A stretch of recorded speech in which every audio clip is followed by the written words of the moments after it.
In this video, we are going to look at how to install one of our rifled barrels into our 1866 CO2. All right, so the tools that you'll need is something to raise your gun up just a little bit since we have to drift a pin out. I'm just going to take a little towel here to raise that up.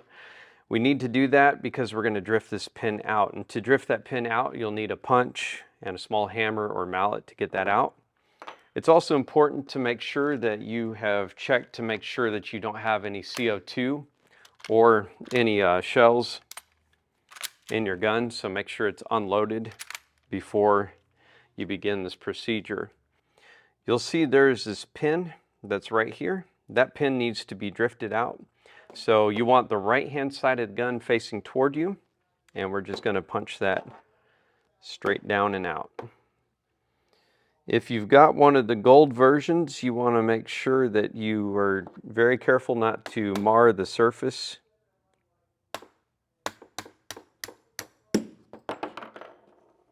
So take your time and be careful not to do that. You'll notice one side of that pin has knurling on it.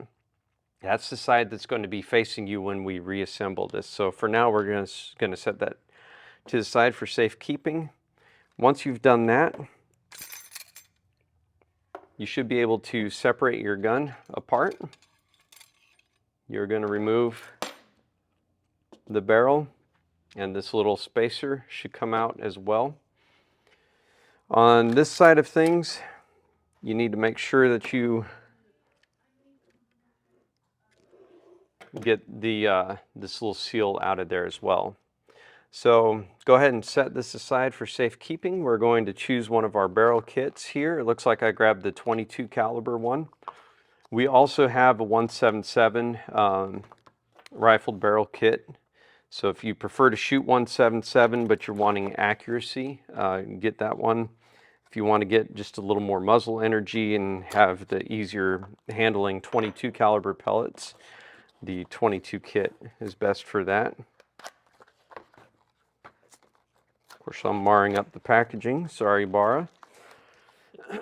So let's take a look and see what we have. We got the instructions. So you can read through those, or you can just watch what I'm going to do here. You've got your shells and you have your barrel. Inside with your shells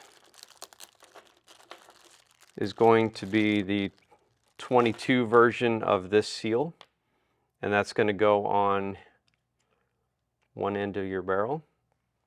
The other end of the barrel, you'll notice, has the same diameter as that spacer. The other thing that you have to pay attention to is this is actually keyed to only go in one way. So you'll see here, as you slide it in, you want to make sure that you have this facing in the correct orientation.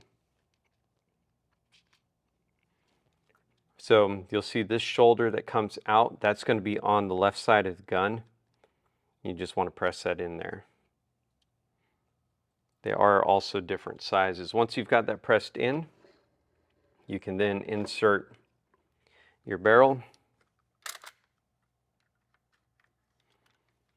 This time you're going to have the left-hand side of the gun facing towards you, and you are going to tap that pin back in, again having the knurling up toward the top. As you get close to the body, take care not to scratch it. I'm going to go ahead and hammer on the punch so I'm not messing up the surface of the gun. And now you're good to go.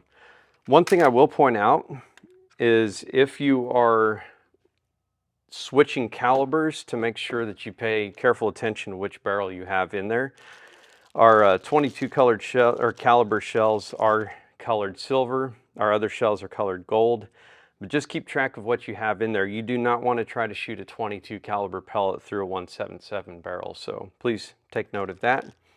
And then, like I said before, make sure that you keep these parts for safekeeping in case you ever want to go back to shooting BBs. If you have any further questions on how to do this, make sure that you reach out to us on barraairguns.com.